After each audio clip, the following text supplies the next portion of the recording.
Rome was not always at peace.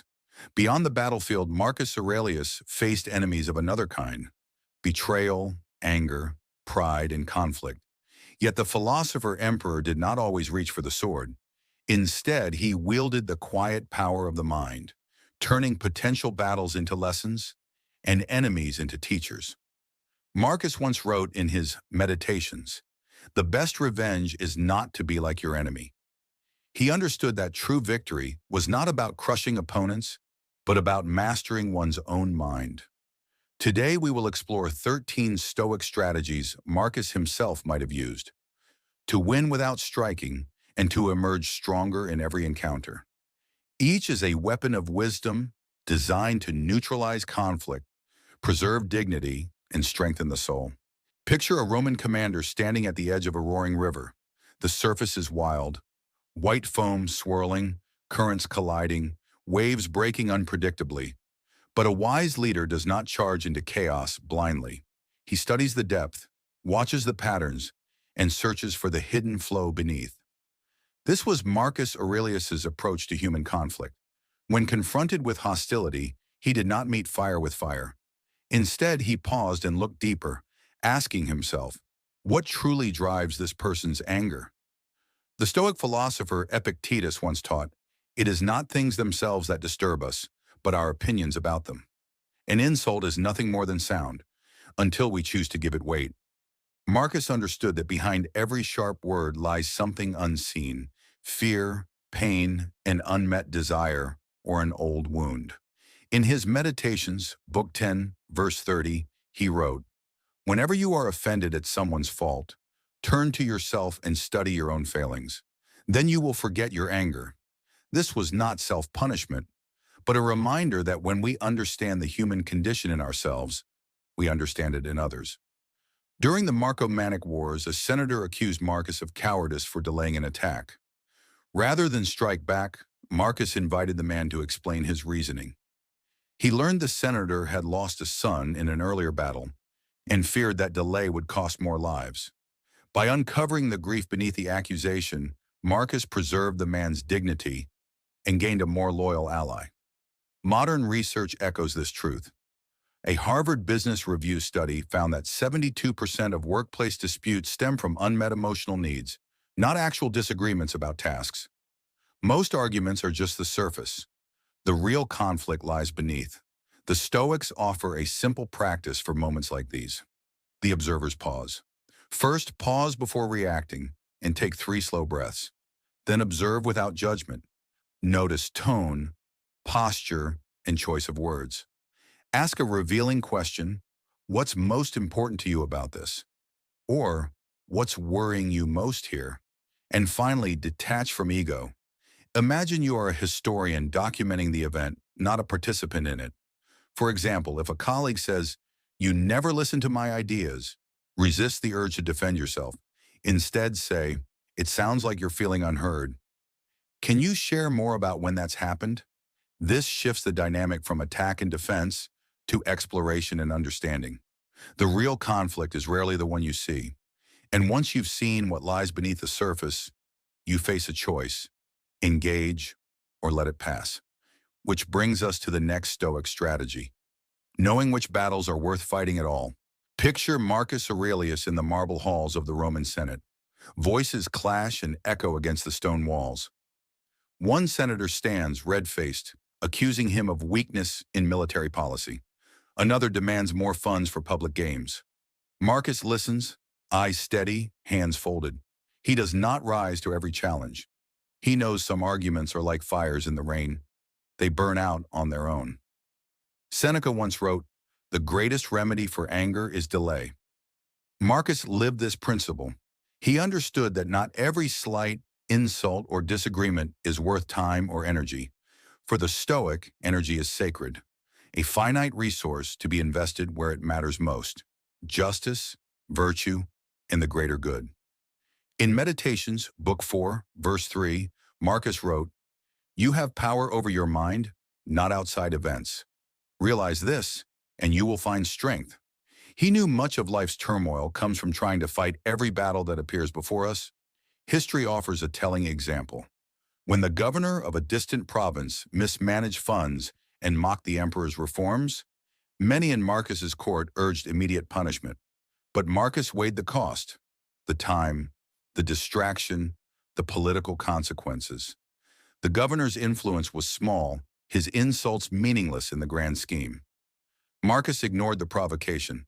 Months later, the man's own incompetence removed him from power, without Marcus lifting a finger. We face our own governors today: online trolls, petty colleagues, minor inconveniences. A 2022 survey by the American Psychological Association found that 54% of people feel drained by constant minor conflicts, arguments over small matters that have no lasting consequence. The cost is high: wasted energy, damaged relationships, and lost focus on what truly matters. The Stoics had a simple test before engaging in any battle. Ask yourself, will this matter in a year? Does it challenge my values or only my pride? And what's the opportunity cost? What will I lose in time and attention by engaging? A practical method is the delay rule. When you feel provoked, wait 24 hours before responding, unless it is truly urgent. In that time, write down what's at stake, not just in the situation, but in your own mind. Then decide, will your response serve virtue or only feed the ego? Imagine you receive a snide comment on social media. The reactive mind says, I'll prove them wrong. The Stoic mind says, this will be forgotten tomorrow. My silence preserves my energy. The lesson is simple. The cost of winning some battles is greater than the reward. And once you have chosen your battles wisely, the next step is mastering how to fight them. Not with noise or rage, but with the calm precision of a philosopher. Which brings us to Marcus's next weapon. Speak with calm and clarity. Imagine a crowded Roman forum. Merchants shouting, politicians debating, citizens voicing grievances. In the midst of the noise, an angry soldier approaches Marcus Aurelius, convinced his commander has wronged him. The soldier's voice is sharp, his words full of accusation. Marcus does not shout back. He does not raise his hand for silence. Instead, he speaks with measured tone and deliberate words, and the chaos begins to still. The Stoics saw language not as a weapon for victory in argument, but as a tool for truth. Seneca advised, better to conquer anger than to conquer in anger. Calm speech not only lowers tension, it preserves dignity and strengthens one's position. In Meditations, Book 6, verse 48, Marcus wrote, be tolerant with others and strict with yourself. This meant speaking without malice, even when provoked. The more composed you remain, the more likely your message will be heard and respected. History offers a telling example. During tense negotiations with a rebellious general, Marcus listened without interruption, even when the man's words dripped with contempt. When the general finished, Marcus replied in a calm, steady voice, addressing each concern point by point. Witnesses later recalled that by the end of the meeting, the general's tone had softened, not because Marcus had given ground, but because his composure had made aggression seem out of place. Modern research echoes this. A 2020 workplace communication study by McKinsey found that teams practicing calm, clear feedback saw a 31% drop in repeated conflicts compared to teams where discussions grew emotionally charged. Clarity not only resolves problems faster, it keeps them from returning. The Stoics left us a method for speaking with calm. First, listen fully. Don't plan your rebuttal while the other person speaks. Second, acknowledge emotions. Saying, I can see this matters to you, disarms defensiveness. Third, use I statements. I feel or I need, instead of you always or you never. And finally, set your tone before your content. Match your voice to a calm baseline before choosing your words. One simple exercise is the 3-breath rule. Before speaking in a heated moment, take 3 slow breaths. On each exhale, silently say, steady mind, steady voice. Speak only once your heartbeat has slowed. Consider the difference. A reactive voice says, you're completely wrong and you know it. A Stoic voice says, I see this from a different angle. Let me explain my reasoning. The first invites escalation. The second invites dialogue. The calmer your words, the sharper your meaning, and yet words alone are not enough. Even the calmest voice must find common ground. Which brings us to Marcus's next strategy: seek the shared path. Picture two mountain climbers on opposite sides of a rugged peak. At first, each believes their route is the only right way, but as they climb higher, they realize their paths merge near the summit. In conflict, Marcus Aurelius sought that same hidden convergence, the point where opposing interests overlap. The Stoics believed in oikiosis, the idea that humans are naturally connected. In Meditations, Book 6, verse 44, Marcus wrote, "We are made for cooperation, like feet, like hands, like eyelids. To act against one another is contrary to nature." For him, finding common ground was not a sign of weakness, it was a return to our natural state. History offers an example. When a trade dispute threatened to escalate between Rome and a border province, Marcus reframed the entire conversation. Instead of focusing on what each side demanded, he asked, "What is it we both wish to preserve?" The answer, economic stability, became the shared path. Once the focus shifted from division to unity, agreements formed quickly. Modern research echoes this truth. A 2019 Harvard Law study on negotiation found that parties who began by identifying shared goals reached mutually beneficial agreements 68% more often than those who began with demands. The Stoics leave us a simple exercise called "from me to we." First, restate the problem as a shared challenge. We both want. Then identify overlapping values: fairness, safety, respect. Finally, suggest solutions that begin from those shared points. For example, instead of saying, "You're blocking my project," you might say, "We both want the best outcome for the team. How can we combine our ideas to get there?" This shifts you from opponent to partner. Conflict narrows vision. Shared purpose opens the horizon. And once the path is shared, you can guide others along it more effectively. Not by force, but by aligning with what they already value. Which brings us to Marcus's next tool: appeal to inner values. Imagine trying to move a mighty oak tree by sheer force. Impossible. But if you nourish its roots with water and sunlight, the tree will naturally grow in the direction you guide it. Marcus Aurelius understood that the surest way to influence others was not to push against their will, but to speak to the values that already anchored them.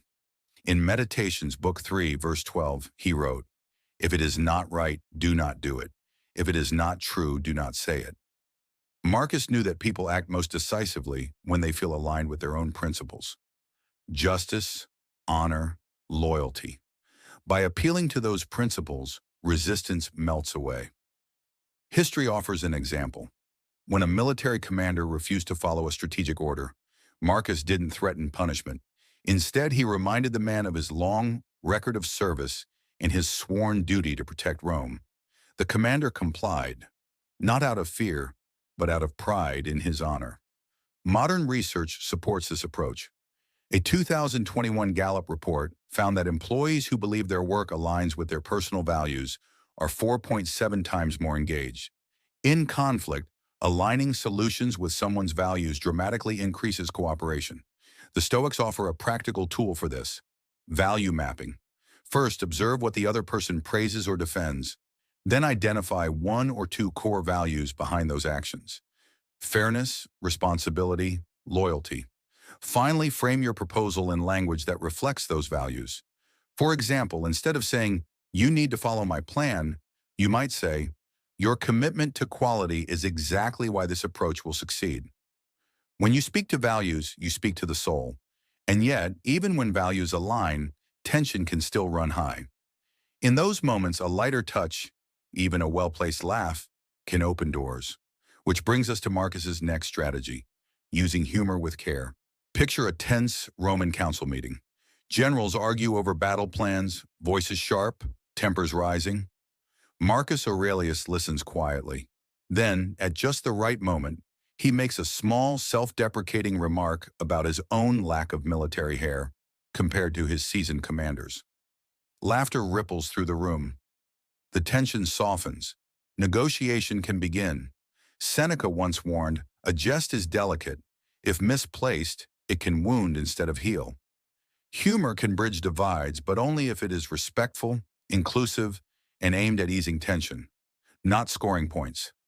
Marcus understood that humor was a tool, not a weapon. Used wisely, it created space for dialogue. Used poorly, it could deepen the rift.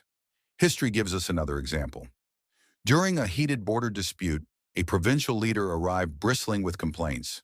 Marcus greeted him warmly, joking about the long, dusty journey being Rome's true test of endurance. The man laughed, and the tone shifted from confrontation to collaboration before the real talks even began. Modern research confirms the power of such moments.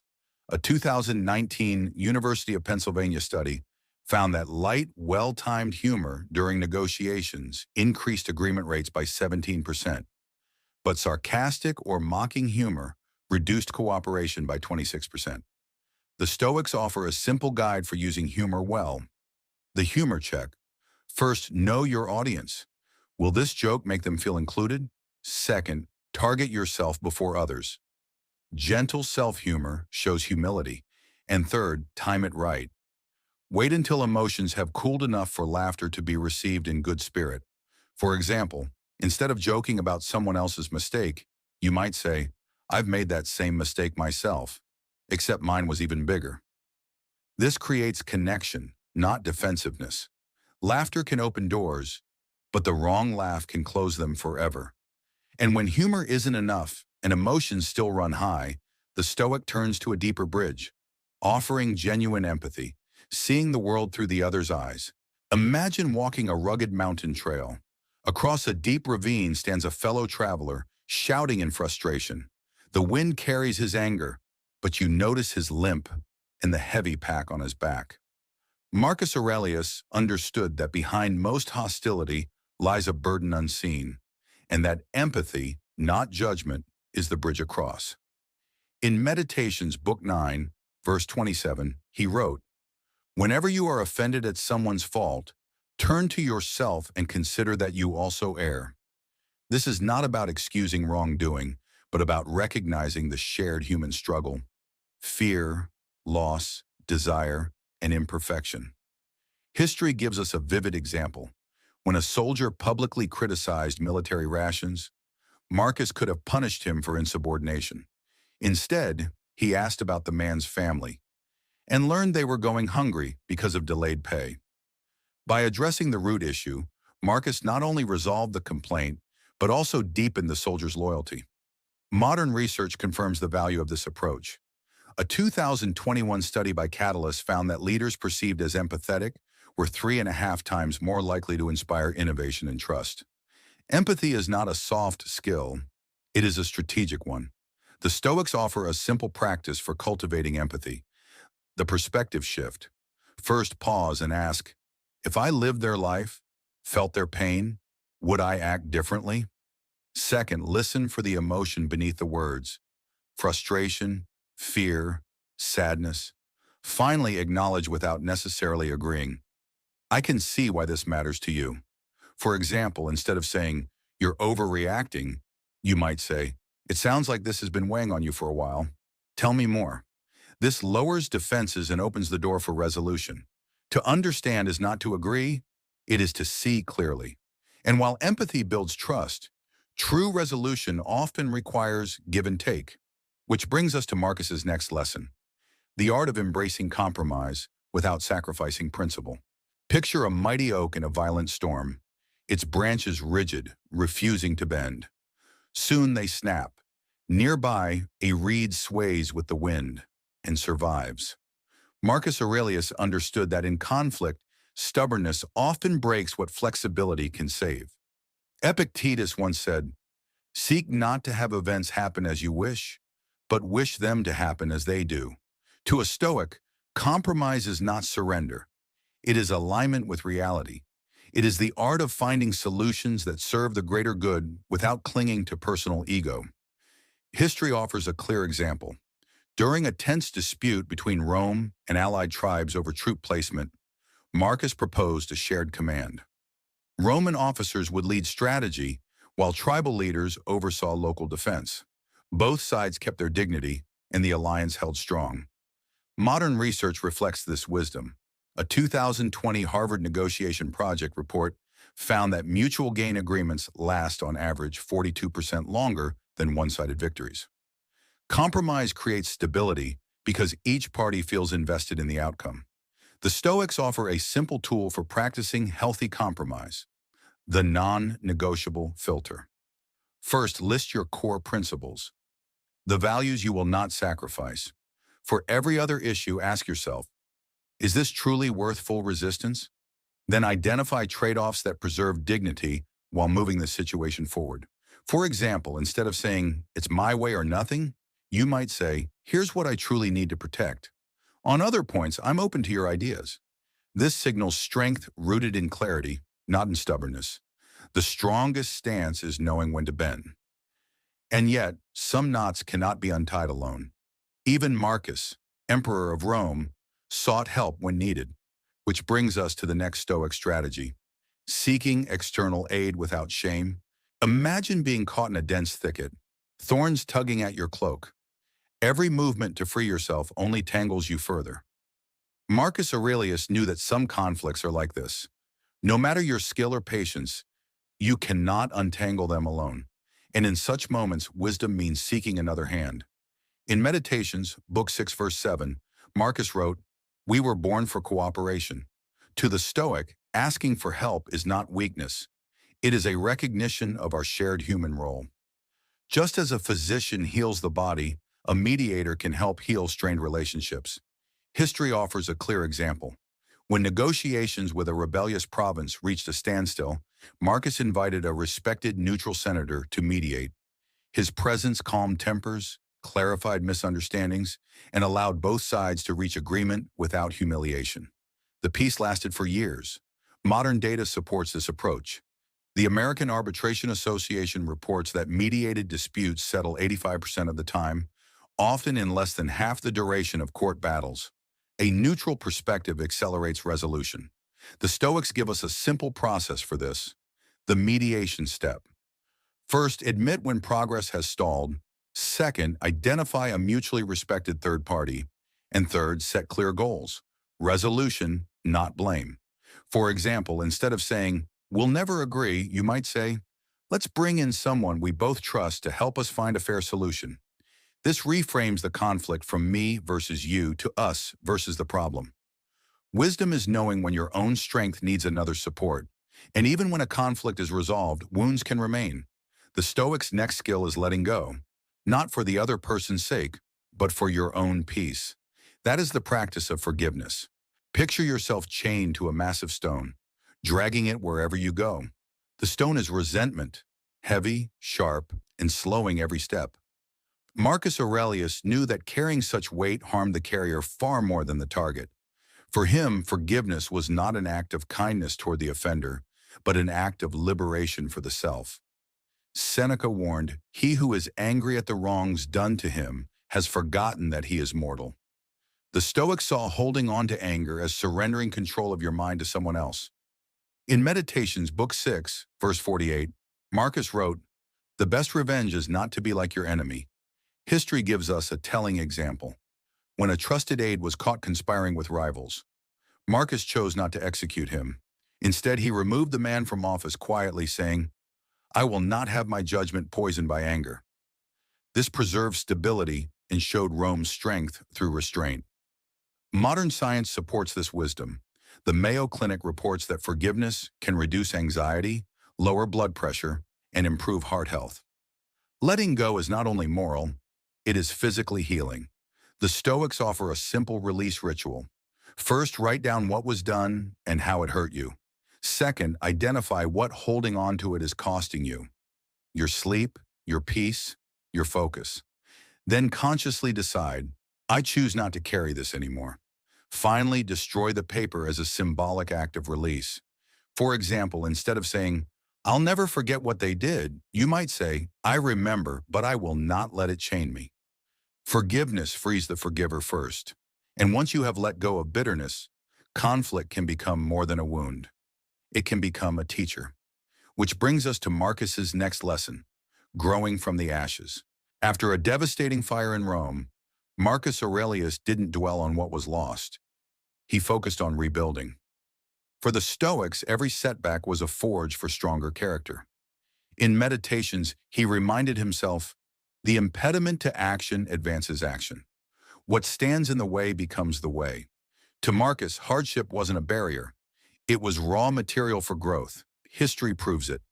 During the Marco-Manic Wars, defeat in one battle pushed him to refine tactics, reorganize his legions, and ultimately secure the frontier. The loss became the seed of later victories. Modern research agrees. A University of Pennsylvania study found that those who frame adversity as a learning opportunity are 36% more likely to achieve long-term goals. The Stoics offer a simple practice: the Ashes Journal. After a setback, write down exactly what happened. List 3 lessons or skills you gained. Then choose one action you can take immediately to apply that lesson. For example, if a project fails, don't waste energy on blame. Instead, focus on what systems need strengthening for next time. Fire tests gold. Adversity tests the soul. Marcus saw life not as avoiding the fire, but as emerging from it purer, stronger, and ready for the next challenge. Imagine a fortress standing tall against relentless waves, open to light, yet guarded against anything that could harm it. Marcus Aurelius believed the mind should be defended the same way, open to truth and virtue, but protected from what would corrupt it. Epictetus said, "Decide what you are, and then act accordingly." Boundaries protect your values, your time, and your peace of mind. In Meditations, Marcus wrote, "If it is not right, do not do it. If it is not true, do not say it." When political factions pressed him for personal favors, Marcus refused, and politely but firmly, citing justice and the law. His consistency earned respect, even from opponents. Modern research agrees. People who set clear boundaries report significantly lower stress. The Stoic method is simple: the boundary script. Identify what drains you or violates your principles. Prepare a calm, clear response.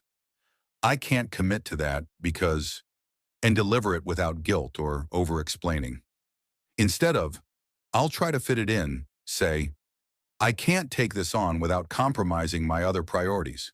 Boundaries are the walls that keep your inner city safe. And even with strong walls, storms will come. The final Stoic mastery is not controlling the weather, but steering your ship through it by mastering your reactions. Picture a Roman ship in a sudden storm. Waves crash, wind howls, yet the captain's hands stay steady on the helm. Marcus Aurelius knew that while we can't control the sea, we can always steer our own ship. He wrote, "You have power over your mind, not outside events." To the Stoics, self-mastery was the highest victory.